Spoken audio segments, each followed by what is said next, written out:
dis chers collègues, parce que pour moi, tout le monde est collègue, les étudiants aussi, donc je suis collègue. Assalamu alaikum. Pour ceux qui ne me connaissent pas encore, mon nom est Thérèse Bentebato, je suis historienne, africaniste et diététicienne de l'histoire. Je suis affiliée à l'Université de Pretoria, je suis italienne, mais je suis affiliée à l'Université de Pretoria en Afrique du Sud, ainsi qu'à l'Université de Louvain en Belgique. Je suis aussi engagée dans les universités et les instituts pédagogiques en RDC, République démocratique du Congo, au Zimbabwe et en Zambie. Je suis plutôt anglophone, ainsi que italophone et néerlandophone, même si quand je parle en néerlandais, les gens néerlandais me disent qu'ils sont marocains, je ne sais pas pourquoi. C'est très bizarre. Le sang. C'est dans le sang. Donc je m'excuse en tout cas pour ma non-maîtrise de l'arabe et pour mon français imparfait.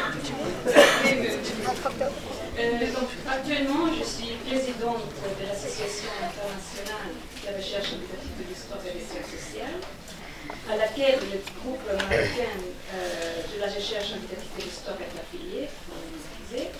Il s'agit d'une association pionnière de recherche au niveau international et une plateforme de mise en réseau pour les chercheurs travaillant activement dans les domaines de l'enseignement de l'histoire et des sciences sociales.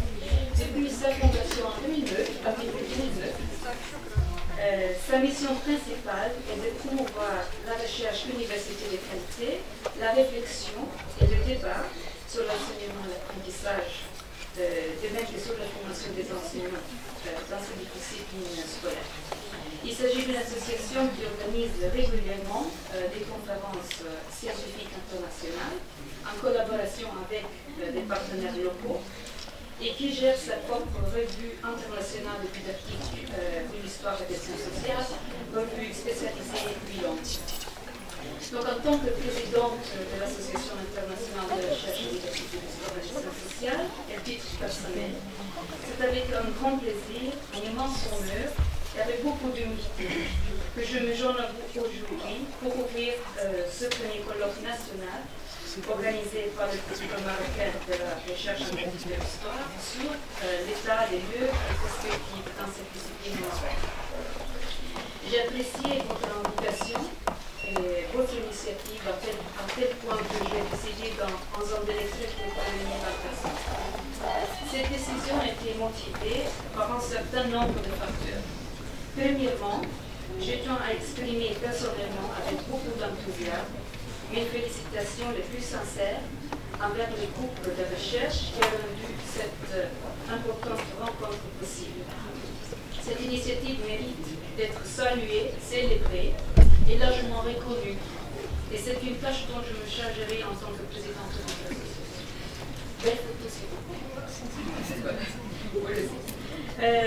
Le programme de ces 2 jours très riche est tout à fait impressionnant et démontre un travail et une réflexion bien avancée, sophistiquée, dans un domaine encore jeune, que ici, comme au niveau international, continue à évoluer grâce à des collègues dévoués qui, comme vous, travaillent ardemment pour établir, consolider et développer ce domaine en tant que discipline digne et pleinement reconnue, qui, dans de nombreux contextes, a malheureusement été négligée, mise à l'écart par des politiciens et des décideurs politiques qui n'en voient pas la valeur et la pertinence de cette discipline dans ce siècle. Je parle sur la base de mon expérience personnelle dans plusieurs pays africains surtout.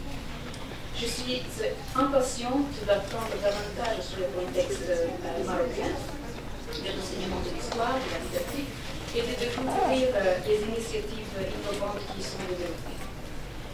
En saluant l'initiative, le travail du groupe marocain de la recherche indicative de l'histoire, je tiens à souligner l'importance vitale d'un dialogue national continu et l'existence de ces groupes et de ces colloques qui a suscité plein d'intérêt, comme en témoigne le nombre impressionnant de participants, illustre parfaitement l'engagement en faveur d'un tel dialogue et de la collaboration qui en découle.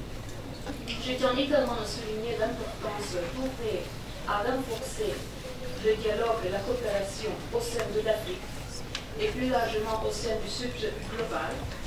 Je suis persuadée de la nécessité d'insérer plus fortement les voix longtemps marginalisées de l'Afrique, du Maroc et plus largement du Sud global dans les discours et les débats internationaux dans le domaine de la politique de l'histoire et de la nécessité de contribuer à orienter l'évolution de notre discipline en développant collectivement des discours complémentaires qui s'appuient sur des concepts, des processus, des approches et des modes de connaissance endogènes et qui reflètent la réalité sur le terrain.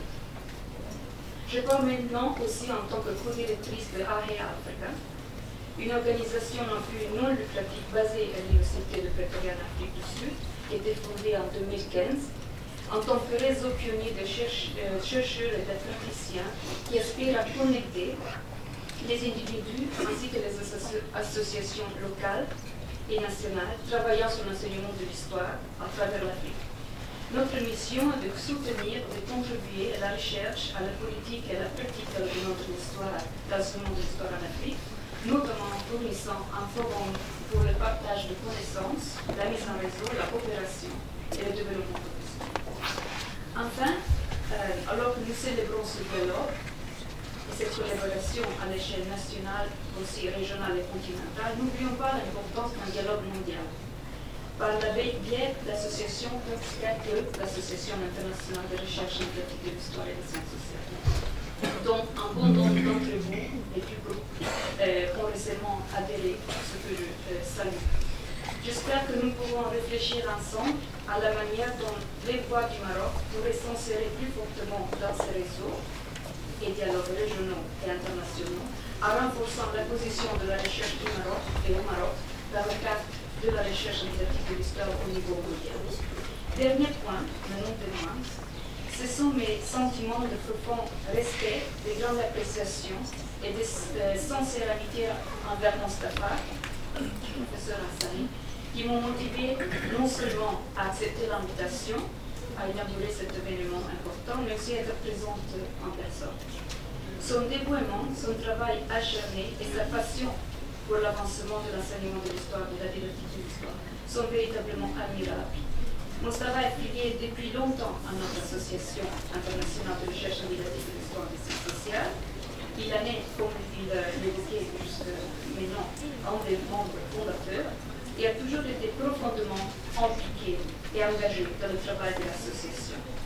Preuve de ses relations de longue date est la tenue du deuxième événement de notre association, organisé par Moustapha ici à Rabat en 2013 sur l'évolution de la didactique de l'histoire. Et plus récemment, comme je le disais, en 2022, Moustapha a initié pour organiser un séminaire sous l'égide de notre association qui s'est tenu à Sciences Po à Paris et qui était consacré à la personne, à l'œuvre, à l'héritage d'Henri Mouret. Cette initiative de Moustapha fut un grand succès. Je tiens à le souligner, qui fut capable de réunir un groupe impressionnant de collègues dont les contributions ont été publiées sous la direction de Moustapha par la dans l'année dernière. En conclusion, permettez-moi de vous encourager à profiter pleinement de ces 2 jours de partage et de collaboration, à profiter pleinement de cette occasion privilégiée de partager nos idées, nos expériences, notre passion commune pour l'histoire et son enseignement. Et c'est là dans le but ultime de renforcer la recherche et les pratiques de classe dans nos communautés. Je suis convaincue que ce colloque sera une occasion précieuse de dialogue et d'enrichissement à cet effet. Je vous remercie et je vous souhaite à tous et à toutes un très bon